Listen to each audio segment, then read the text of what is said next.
今天花了65块钱买了2斤牛排骨，我已经用清水浸泡了50分钟，泡去血水，现在可以清洗干净。这排骨肉还是挺多的，吃这个还是蛮划算的，就是被它砍得太大块了。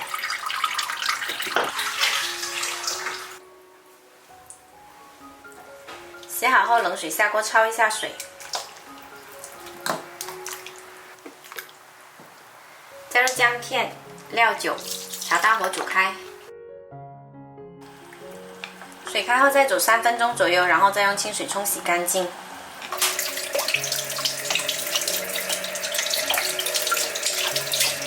牛排骨比较硬，我们需要用高压锅来压。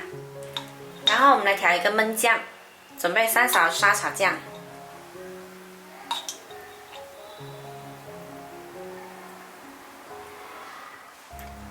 再加入3勺生抽调开，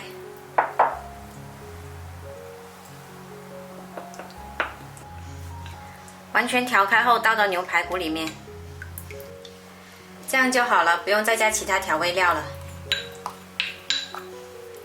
再加入3碗清水，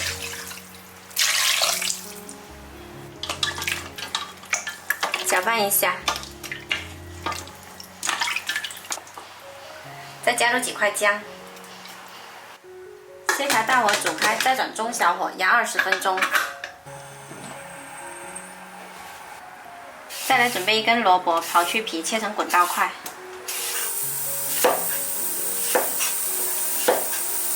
时间到了，关火，让它自然泄气。泄气后，我们打开来看一下。哇，已经焖得很烂了。看一下这个肉，轻松一夹就出来了。好香！接着把萝卜加进来，调中火煮10分钟。轻轻的把萝卜放到下面汤汁的位置去焖，这样萝卜呢就能够吸收到汤汁的味道。吃的时候呢，我们可以转到砂锅里来装，这样子既好看，保温性又好。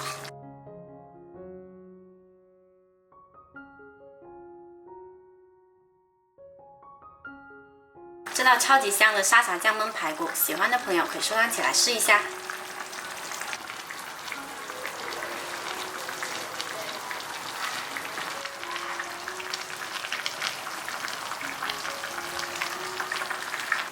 我是小坏，喜欢我的视频记得关注我哦。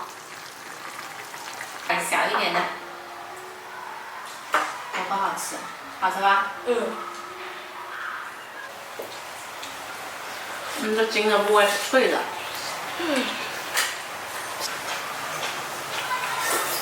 新出的生菜很嫩哈。小小颗的，很久没见过这么小颗的生菜了。